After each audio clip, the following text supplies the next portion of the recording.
Jokke.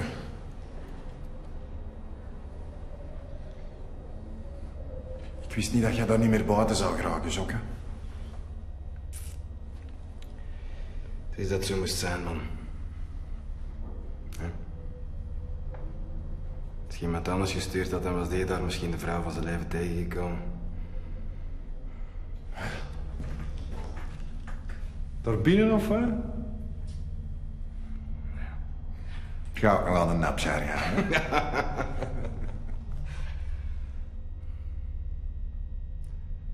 Het leven is te kort, Lex.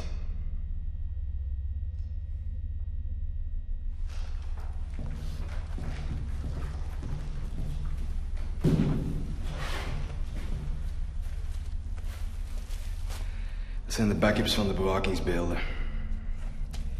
Ik wil geen voorbarige conclusies trekken, hè, maar allee.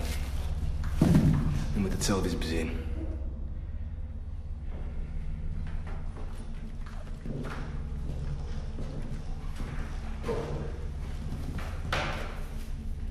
Dat is toch raar, hè? Dat die originele tape verdwenen is. Ik kan altijd zeker hè, dat hij meegepakt is naar het crisiscentrum nog voordat het cordon is ingesteld. En wat zit er in je frigobox? DNA, weefselstalen. Dat heeft Rems tegen mij gezegd. Hè. In elk geval, ik zou er niet van eten.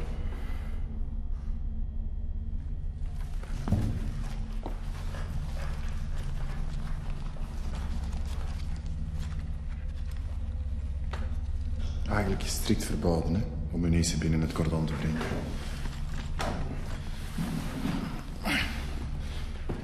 Zeg, ik heb gehoord dat dat daar een serieuze zwarte markt is in voedselpakketten. Ja. Daar kan ik niks tegen beginnen, man. Tenzij dat jij nog wat meer man naar binnen stuurt.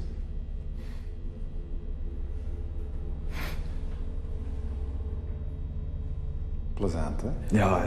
Ja, dat is lachen, hè.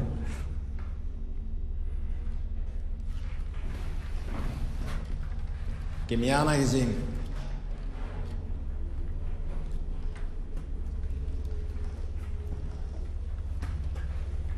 Ze zit op haar werk.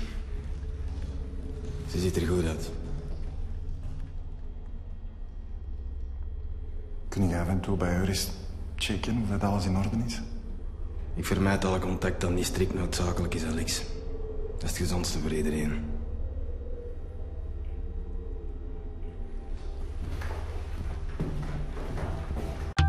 Da-da-da-da-da.